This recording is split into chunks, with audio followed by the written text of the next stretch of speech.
This concept is quite confusing to many students. Centripetal और centrifugal में क्या difference है, कैसे यूज़ करते हैं, सेंट्रीपिटल है क्या, सेंट्रीफ्यूगल क्या है। अब आपने यदि हमारा जो बेसिक्स ऑफ सर्कुलर मोशन है, काइनेटिक्स ऑफ सर्कुलर मोशन का जो वीडियो देखा होगा तो आपको समझ में आ गया होगा कि सेंट्रीपिटल वर्ड कब और कैसे आता है। तो यदि कोई मोशन सर्कल के लॉन्ग हो रहा है, सर्कुलर पाथ के लॉन्ग हो रहा है, तो डेफिनेटली वो एक्सिलरेटेड मोशन है। और इस एक्सिलरेटेड मोशन में यदि हमें मान लीजिए कि एक्सिलरेशन निकालनी है और एक्सिलरेशन को यदि रिजॉल्व करना है, तो हमने देखा था कि एक्सिलरेशन के दो कंपोनेंट्स हैं, एक टुवर्ड्स सेंटर रेडियली इनवर्ड्स और दूसरा अलोंग टैंजेंट, जो कि वेलोसिटी के अलोंग हो सकता है, वेलोसिटी के अपोजिट हो सकता है, जिसको कि टैंजेंशियल एक्सिलरेशन कहते हैं। जो रेडियली इनवर्ड कंपोनेंट है उसे हमने क्या कहा, नॉर्मल या सेंट्रीपिटल एक्सिलरेशन, राइट। तो नाम के हिसाब से यदि हम सोचें तो सेंट्री एंड सेंट्रीफ्यूगल दोनों में सेंट्री तो है, और एक में हम कहते हैं कि फ्यूगल, सेंट्रीफ्यूगल मतलब away from centre along radius, एक में टुवर्ड सेंटर। नाम में सिमिलरिटी, बट इसके बियॉन्ड भी कुछ है क्या, तो वो हम लोग कोशिश करेंगे कि इस छोटे से वीडियो क्लिप में उसको समझें। तो centripetal is essentially related with the circular motion, चाहे वो एक छोटा सा सर्कल का, आम इनकी से सर्कल का छोटा सा हिस्सा हो या कंप्लीट सर्कल के अलोंग मोशन हो। सेंट्रीपिटल वर्ड तो आएगा क्योंकि सर्कुलर मोशन एक्सिलरेटेड मोशन है, ठीक है। तो एक्सिलरेटेड मोशन है तो ये वाला कंपोनेंट तो होगा ही होगा, स्पीड कांस्टेंट रहेगी तो टेंजेंशियल एक्सिलरेशन जीरो हो जाएगा, बट सेंट्रीपिटल तो रहेगा, ठीक है। तो अब क्या है कि यदि एक एग्जांपल के थ्रू समझने की कोशिश करें, एक डिस्क है और वो डिस्क मान लीजिए कि रोटेट कर रहा है और ये हॉरिजॉन्टल प्लेन में है, this disk is in horizontal plane और ये रोटेट कर रहा है। और एक कॉइन है जो कि हमने इस डिस्क के सरफेस पे जेंटली प्लेस कर दिया, या हम ये भी कह सकते हैं कि चलिए पहले ही से रखा हुआ था, और वो कॉइन को हम लोग जब देखते हैं तो वो भी डिस्क के साथ साथ घूम रहा है ना।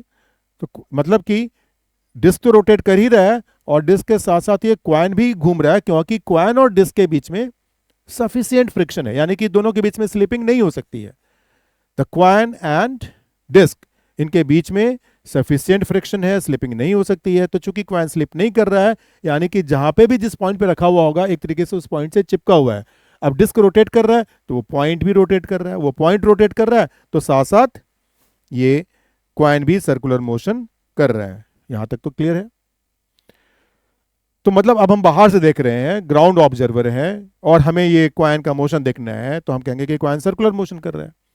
अब सर्कुलर मोशन कर रहा है, यूनिफॉर्म सर्कुलर मोशन कर रहा है, तो वैसे केस में टेंजेंशियल एक्सेलरेशन तो जीरो है, लेकिन सेंट्रीपिटल एक्सेलरेशन हमें चाहिए, यानी कि उस डायरेक्शन में नेट फोर्स चाहिए, तभी तो जाकर सेंट्रीपिटल फोर्स होगा। Force is the cause, acceleration is the effect, तो force has to be there if acceleration is there, right. तो हम कहेंगे कि इस डायरेक्शन में जो सेंट्रीपिटल एक्सेलरेशन है, न्यूटन सेकेंड लॉ को हम सोच के कहेंगे कि net force on the body is MAN। ऐसा क्यों, और उस डायरेक्शन में जो यूनिट वेक्टर होगा उसको हम लोग यहां पर मान लेते हैं n कैप है, कुछ मान लिया और डाल दिया। n cap is unit vector along that direction, this is vector an, right. अब इस an का जो मैग्नीट्यूड है वो हम जानते हैं कि इट इज v² r, ठीक है। तो चलिए, एक्सेलरेशन का मैग्नीट्यूड हमें पहले से मालूम था, फोर्स भले ही मालूम है नहीं है कि कौन सा फोर्स लग रहा है, बट एक्सेलरेशन का मैग्नीट्यूड तुम्हें मालूम था। यदि स्पीड v है तो v²/r, और v इक्वल्स ओमेगा r, तो इसको हम चाहें तो लिख सकते हैं m ओमेगा² r into n cap. But acceleration होने के लिए, यानी कि ये v²/r ओमेगा² r होने के लिए फोर्स का होना जरूरी है। तो अब इसके ऊपर फोर्सेस क्या लग रही हैं, यदि हम देखेंगे तो हम कहेंगे कि नॉर्मल रिएक्शन लग रहा है, वेट लग रहा है, ये हॉरिजॉन्टल प्लेन में था ना, तो इसका जो नॉर्मल होगा वो वर्टिकल डायरेक्शन हो गया। तो मान लेते हैं कि normal inward is the vertical downwards, यानी कि अंदर की तरफ वेट लग रहा है, बाहर की तरफ नॉर्मल रिएक्शन लग रहा है, और वो दोनों एक दूसरे को बैलेंस कर रहे हैं, ठीक है ना। तो अब एक ही फोर्स बचा, भाई नॉर्मल और mg तो एक दूसरे को खा गए, बचा क्या, बचा फ्रिक्शन, क्योंकि दोनों मतलब क्वाइन और डिस्क के बीच में फ्रिक्शन है. The question said, statement said there is adequate friction, enough friction to prevent slipping. यानी कि यही फ्रिक्शनल फोर्स है और तो कुछ है नहीं. इसका मतलब क्या हुआ कि this frictional force is responsible for the centripetal acceleration. तो इस डायरेक्शन में फ्रिक्शनल फोर्स लग रहा है, उसको हम लोग F से डिनोट कर सकते हैं. व्हाट डज दैट मीन कि the total force is nothing but frictional force, है ना. एक कहानी ये है, total force is nothing but frictional force. और एक कहानी ये है. ये कहानी कहां से आई, ये स्टेटमेंट कहां से आया, सर्कुलर मोशन से आया. ये स्टेटमेंट कहां से आया, तो ये आया जो फोर्सेस हैं, नेट फोर्स जिसको कहते हैं, न्यूटन सेकंड लॉ से आया, राइट. तो सर्कुलर मोशन में हम कह सकते थे कि भाई ये एक्सेलरेशन था, और नेट फोर्स यहां पे यही है. मतलब जो फ्री बॉडी डायग्राम से आप कह सकते हैं कि ये वाली इक्वेशन आ गई. और तो मतलब तीन ही फोर्सेस थे ना, mg, n और f. तो मतलब यदि हमें टोटल एक्सटर्नल फोर्स निकालना होता, टोटल एक्सटर्नल, तो हम क्या लिखते हैं, हम लिखते n plus mg plus f. अब ये दोनों तो एक दूसरे को कैंसिल कर दे रहे हैं, तो बचा क्या, बचा वही फ्रिक्शन, तो वही तो टोटल एक्सटर्नल फोर्स है. So it is the frictional force which is providing the centripetal force, right?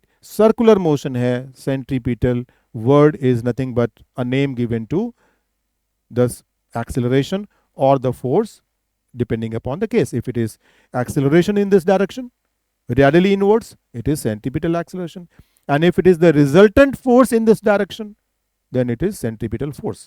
Acceleration, centripetal acceleration, and force, centripetal force. That's it. यहां पर कहीं भी दूर दूर तक कोई सेंट्रीफ्यूगल टाइप की चीज की बात नहीं हो रही है. लेकिन सेंट्रीफ्यूगल आता तो है ही ना, कॉन्सेप्ट तो है ही. तो सेंट्रीफ्यूगल क्यों आता है, कब आता है, इसको ऐसा समझिए. देखिए, न्यूटन्स फर्स्ट लॉ जो है ना, जिसमें हम कहते हैं कि देख कोई पार्टिकल रेस्ट पे है तो रेस्ट पे रहना चाहता है. यदि कोई particle uniform motion along a straight line है तो वो वैसे ही उसी अवस्था में रहना चाहता है, जब तक कि उसके ऊपर कोई एक्सटर्नल अनबैलेंस्ड फोर्स एक्ट नहीं करता है. ठीक है. अब नेचर में जो फोर्सेस जितनी एग्जिस्ट करती हैं, उन फोर्सेस के साथ हम लोग चीज़ों को यदि देखना चाहें, समझना चाहें, न्यूटन्स फर्स्ट लॉ को अप्लाई करें तो बहुत अच्छी बात है. वैसे केस में जो फ्रेम न्यूटन्स फर्स्ट लॉ के हिसाब से चलता है, या जिस फ्रेम में न्यूटन्स फर्स्ट लॉ एप्लीकेबल होता है, हम कह सकते हैं कि वो इनर्शियल फ्रेम है. बट कभी कभी ऐसा भी होगा कि जहां पर कि जो ऑब्जर्वेशन होगी किसी दूसरे फ्रेम में, जो ऑब्जर्वेशन होगी वो ऑब्जर्वेशन थोड़ा सा अजीब सा होगा. जहां पे हम नॉर्मल सिचुएशन में जो फोर्सेस जानते हैं उसके हिसाब से काम करेंगे तो लगेगा कि ये क्या हो रहा है. ठीक है ना. जैसे मान लीजिए कि इसी क्वाइन को यदि हम रोटेटिंग फ्रेम में देखें, रोटेटिंग फ्रेम में, यानी कि आप इमेजिन कीजिए कि हम एक डिस्क में ही एक लाइन खींच देते हैं और कहते हैं कि वो एक्सिस है, एक्स एक्सिस है, और यहां पर ये वाई एक्सिस है. तो ये जो एक्स वाई एक्सिस है डिस्क में ही फिक्स कर दिया गया है. यानी कि डिस्क घूम रहा है, साथ साथ ये लाइंस भी रोटेट कर रही हैं, और ये क्वाइन भी घूम रहा है. तो डू यू थिंक कि जब सबके सब, यानी कि ये दोनों लाइंस घूम रही हैं, क्वाइन घूम रहा है, मतलब ये क्वाइन यहां से मान लीजिए कि सपोज घूमता हुआ, ये क्वाइन घूमता हुआ यहां पर आता है, तो उस केस में जो एक्सिस है वो रोटेट करता हुआ वो भी कुछ यहां आ जाता है.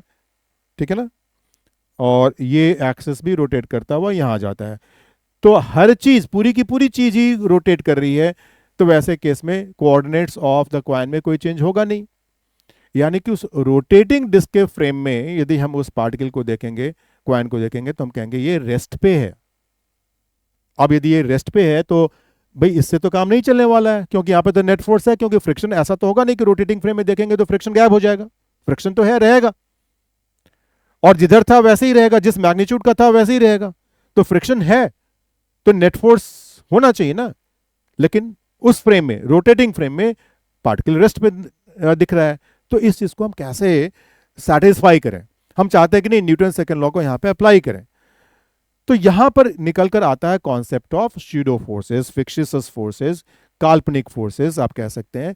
यानी कि यदि कोई फ्रेम एक्सिलरेटेड हो with respect to some inertial frame, याद रखिएगा, क्योंकि एक्सेलरेशन भी मेजर करने के लिए हमें कुछ तो चाहिए ना, कोई दूसरा फ्रेम चाहिए जिसमें हम एक्सेलरेशन मेजर कर सकते हैं। तो यदि कोई फ्रेम एक्सेलरेटेड हो या रोटेटिंग हो तो हम उसे नॉन इनर्शियल फ्रेम कहते हैं। ठीक है, एक्सिलरेटेड या रोटेटेड हो। यहां पर कैसा फ्रेम है, ये रोटेटिंग फ्रेम है, तो इस रोटेटिंग फ्रेम को हम नॉन इनर्शियल फ्रेम कहेंगे।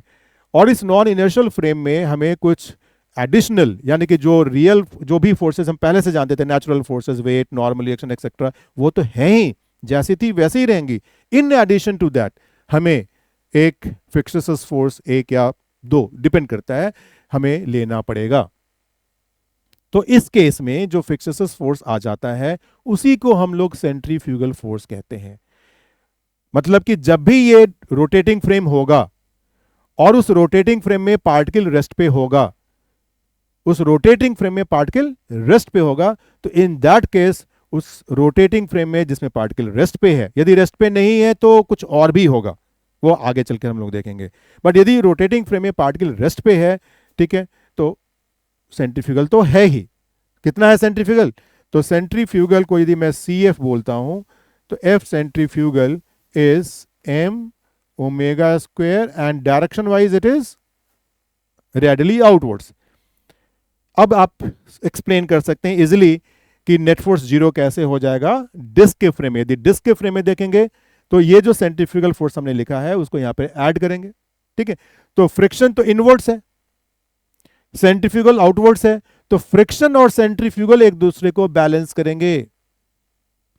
सेंट्रीपीटल और सेंट्रीफ्यूगल एक दूसरे को बैलेंस नहीं कर रहे हैं, याद रखिएगा। इस फ्रेम में पार्टिकल रेस्ट पे है, रोटेटिंग फ्रेम में पार्टिकल रेस्ट पे है, तो रेस्ट पे है तो सर्कुलर मोशन तो है ही नहीं, और जब सर्कुलर मोशन ही नहीं है तो there is no question of discussing about centripetal thing. तो यहां पे there is nothing like centripetal, but yes frictional force जैसा था वैसा है, वो रहेगा। बट एक्सप्लेन हम कैसे करेंगे, तो रोटेटिंग फ्रेम में हम कहेंगे कि इन रोटेटिंग फ्रेम, यदि हम डिस्क का फ्रेम ले लेंगे तो ये जो मैंने यहां पे लिखा था ये ग्राउंड का फ्रेम था, ये जो लिखा था वो ग्राउंड का फ्रेम था, लेकिन जब डिस्क के फ्रेम की बात आएगी तो वहां पर हम लोग थोड़ा सा चेंज कर देंगे। 1 सेकेंड।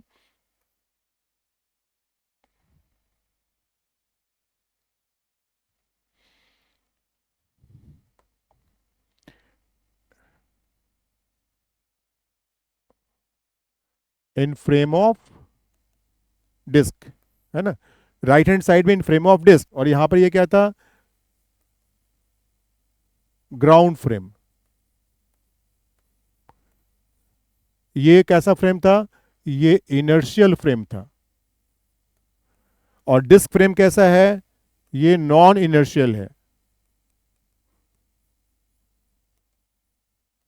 ठीक है ना, तो इस नॉन इनर्शियल फ्रेम में जब हम जाएंगे तो क्या होगा, पार्टिकल रेस्ट पे है,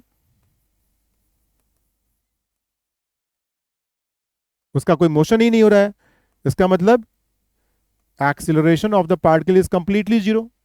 इसका मतलब F resultant is zero, sigma F is zero.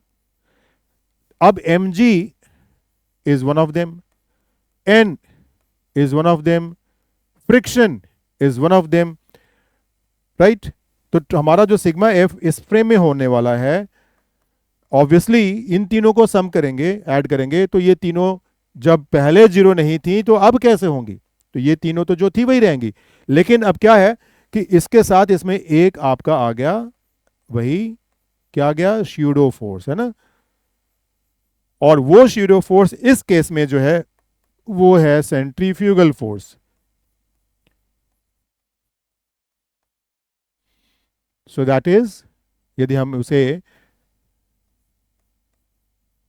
लिखें तो m ओमेगा स्क्वायर r है, राइट। अब जाकर ये जीरो है, कैसे भाई, तो याद कीजिए ग्राउंड के फ्रेम में ये जो वैल्यू आई थी मैग्नीट्यूड वाइज ये m ओमेगा स्क्वायर r ही थी, लेकिन डायरेक्शन वाइज इनवर्ड थी, डायरेक्शन वाइज ये आउटवर्ड है, तो इन दोनों का सम जीरो होगा, राइट। और इस तरीके से आप एक्सप्लेन कर सकते हैं कि how this coin is at rest in the disk frame. अब यदि ये किसी वजह से जो क्वाइन है, मान लीजिए इस क्वाइन की इस रोटेटिंग फ्रेम में वेलोसिटी होती तो क्या होता, ऐसा हो सकता है ना। इमेजिन कीजिए कि जो फ्रिक्शन है वो है बट सफिशियंट नहीं है, या मान लीजिए कि फ्रिक्शन है ही नहीं, तो वैसे केस में क्वाइन और डिस्क के बीच में स्लिपिंग होगी। जब क्वाइन और डिस्क के बीच में स्लिपिंग होगी तो क्वाइन की रोटेटिंग फ्रेम में वेलोसिटी होगी। अब यदि वो वेलोसिटी होगी तो क्या ये सफिशियंट होगा एक्सप्लेनेशन? नो, ये सफिशियंट नहीं होगा। उस केस में हमें क्या करना होगा? उस केस में ये जो है ये तो रहेगा ही रहेगा, यानी कि जो एम जी एन एफ ये तो नेचुरल फोर्सेस थी, जैसी थी वैसे हैं, रहेंगी। फ्रेम रोटेटिंग है तो सेंट्रीफ्यूगल उस फ्रेम के रोटेशन की वजह से है, तो ये भी रहेगा। लेकिन उस केस में इसके साथ एक और फोर्स ऐड हो जाएगा जिसको हम कॉरियलिस फोर्स कहते हैं, जो हम लोग आज डिस्कस नहीं करेंगे, किसी दूसरे क्लास में वीडियो लेक्चर में डिस्कस करेंगे। इस कॉरियलिस फोर्स के ऊपर मुझे याद है कि जेई एडवांस 2016 में क्वेश्चन था, बट वो उन्होंने पूरे थियरी को एक पैसेज में डाल दिया था, कॉम्प्रिहेंशन बेस्ड क्वेश्चन था, तो उन्होंने अच्छे से पहले पूरी जो थ्योरी थी जो चाहिए होती है वो लिख दी थी और फिर क्वेश्चंस पूछे थे। यानी कि आपको पहले से कॉरियलिस फोर्स के बारे में कुछ आइडिया हो, इसकी जरूरत नहीं थी उस क्वेश्चन को सॉल्व करने के लिए। ठीक है ना, क्वेश्चन अच्छा था, उसमें एक अच्छा इंटीग्रेशन था, वो एक अलग बात है, लेकिन थ्योरेटिकली जितनी जरूरत थी उस क्वेश्चन में वो डाल दी गई थी। तो यूजुअली ऐसे क्वेश्चंस नहीं अभी तक पाए गए हैं जिसमें कि कॉरियलिस फोर्स की जरूरत हो, बट जानने में कोई हर्ज नहीं है। तो will discuss at length about that Coriolis force in some other lecture. Thank you.